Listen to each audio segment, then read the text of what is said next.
Welcome to Spur of the Moment. My name's Levi, and together with my wife Mandy, we've been living in our travel trailer for 4 months now. In this video, I want to share with you my top 5, not must-haves, but really nice to have items. And stick around to the end of the video and I'm going to throw in a few bonus, really nice to haves. So when I say nice to haves, what I mean is these aren't your essential items that you're going to need for like a weekend camping trip, like your sewer hose or your surge protector. These are extra items that add value, either by saving you time or saving you money or adding an extra layer of comfort. First on my list is this little propane refill adapter. This one's from Mr. Heater. There's others out there, of course, but the one I have is from Mr. Heater. And what it does is it allows me to refill my 1-pound propane tanks, the little guys, from my big 30-pound tanks on the front of my RV. All right, next up is our X-Chocks. Like I said, these aren't essential items. These are just items that add just a little bit of extra. And what these do is they fit between your wheels and they spread out and they stop that little micro side-to-side action. So we noticed when we first started camping in a camper that even though we had chocks and we had stabilizers and things like that, there was always just like this little bit of movement. What this does is it locks it in and it takes that little micro movements out of it. So great thing to have, and like I said, not essential, but nice to have. Okay, so our next really nice to have item, not a must have, but super nice to have, is our solo stove. Levi and I are absolutely obsessed with our solo stove, and we've been using it for about 3 years. We purchased it because we wanted to use it at our sticks and bricks, and we didn't have a fire pit. And this was on several RV channels and they were loving it, talking about how it didn't, require any, like landscaping. You didn't have to have it. You could put it anywhere on your property and you could use it without smelling like a campfire all the time, which is one of the major perks. Now, why do we have it? Because you're gonna see next to me and you're gonna be like, lady, there's a fire pit there. Yeah, we get that. We're really lucky here at this campsite. We're at a state park that we just absolutely love in Ohio, and we have a fire pit, and the fire pit happens to be on this side of our camper.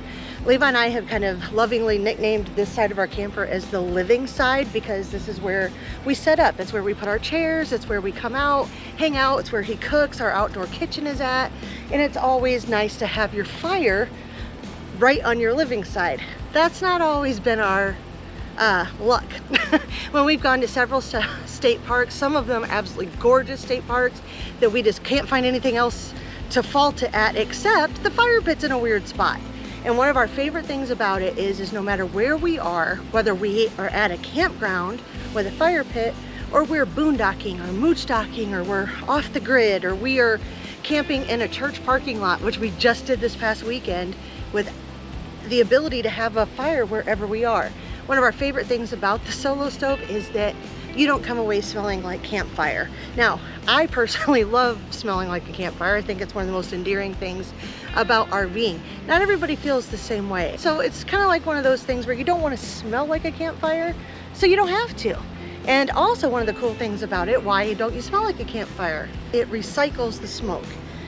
It kind of pushes it back inside the camp stove, and then it just continues to filter that smoke and recycle it in there. So you're not getting how many of you guys are like me and the smoke loves you, and you find yourself continuously picking up your lawn chair and moving around the campfire to avoid the smoke? Well, that's been I don't know, the smoke just loves me. I don't know why, but you don't have to worry about it, because nobody is having to run from the smoke, because it just continuously pulls it back in and recycles it. And you don't have to have a fire pit. You don't even have to be in nature. You can use your solo stove wherever you are. Do you need to have one? No. But is it dang nice to have? Yes. Next up is our water bladder. So we typically stay at state parks or national parks, and while we love the scenery and the nature those parks provide, unfortunately, most of the campsites are electric only, which means if we're staying there a week or so, we either have to be very conservative on water usage, which is no fun, or we have to refill our fresh water.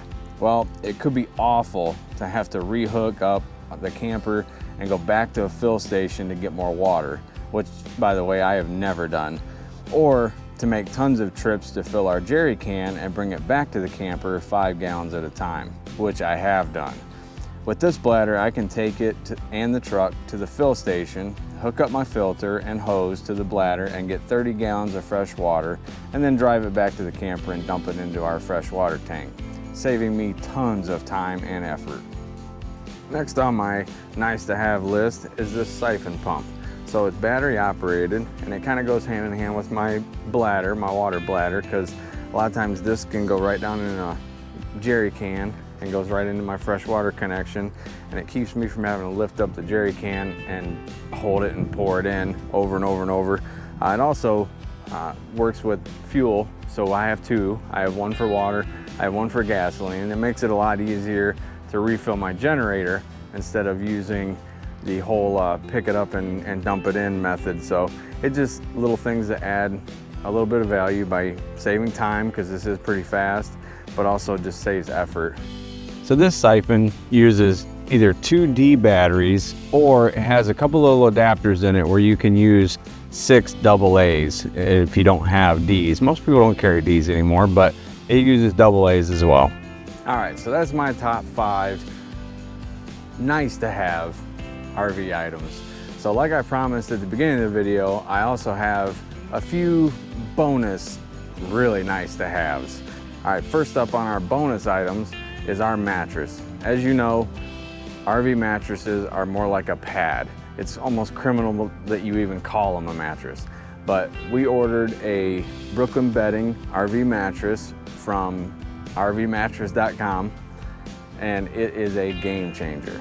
Next on our list of bonus items is what goes on top of our Brooklyn bedding mattress, and that is our Bed Ease mattress covering, which is a zip up, and it makes all the world. It is so hard to make a bed in an RV with how tight it is on either side. But what this does, you put it on one time, you unzip it, fold the blankets back, and when you're done in the morning, you get up, all you have to do is re-zip it around. It just saves time, energy, effort, and they're very, very comfortable. All right, my last and final bonus item.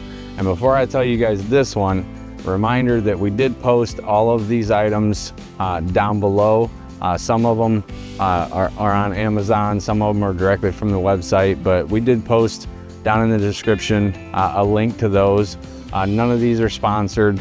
We don't have any sponsorships, so these are just from our experience and what we've done and what we're currently doing. So if you're interested, click in the links below, and that should take you to the right item. If we did it right, who knows? But our last item is Starlink. So we have Starlink roaming, which is about $150 a month. It costs $600 up front to get all the equipment, but it's super easy setup, super easy tear down, and we have had great success getting great speeds with our Starlink. I am gonna put a link below. We're not partners, we're not sponsored by them at all, but I do have a promo code that gets, if you use it, it will get you 30 days free. It also get me 30 days free. It's just a referral. But if you're interested in that, I do have a video that I'll also link below where I do a full-time RVer's review on that. So check that out. All right, well, thanks for watching. And I tell you what, if you guys have any of those RV nice to haves, I would love to hear from you in the comments. So leave a comment, throw something out there. It might be something educational for me that I go, oh wow, that will definitely add value by saving me some time or money or effort. I'm into all those things, so maybe I'll feature those on the next video that I do.